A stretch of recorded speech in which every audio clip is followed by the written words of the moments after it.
Kawal program vaksinasi di Palembang berjalan sukses. Wali Kota Palembang bersama Ketua TPPKK Palembang serta Dinas Kesehatan meninjau pelaksanaan vaksinasi anak usia 6 hingga 11 tahun serta vaksinasi booster dan percepatan vaksinasi lansia pada Jumat 14 Januari 2022 bertempat di Rumah Sakit Umum Daerah RSUD Gandus Palembang. Dalam kesempatan ini, Wali Kota Palembang Harnojoyo mengatakan untuk vaksinasi anak usia 6 hingga 11 tahun di Palembang memiliki target sebanyak 172.000 anak. Untuk mensukseskan hal tersebut, pemerintah Kota Palembang akan berkoordinasi dengan TNI Polri, Kementerian Agama, Dinas Pendidikan dalam hal percepatan vaksinasi anak dalam waktu dekat.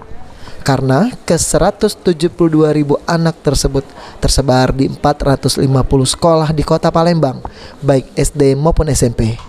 Untuk skema percepatan vaksinasi anak akan dilakukan serentak di 40 hingga 50 sekolah dalam satu hari agar vaksinasi anak dapat rampung dalam kurun waktu 10 hari.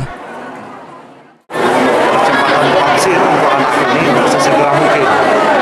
Jadi dari 171 sasaran ini ada kurang lebih 450 sekolah SD maupun SMP. Nah, inilah ya, dalam waktu dekat bahkan mungkin siang ini nanti kami akan melaksanakan rapat koordinasi untuk melaksanakan vaksinasi di sekolah, ya, di sekolah-sekolah.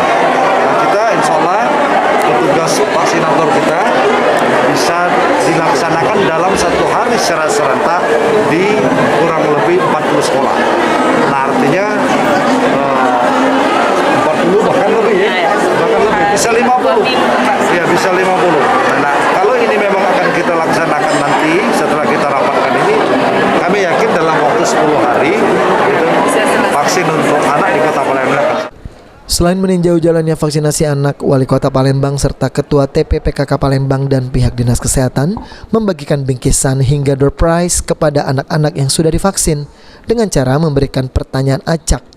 Terlihat antusiasme anak-anak peserta vaksin dalam kesempatan tersebut.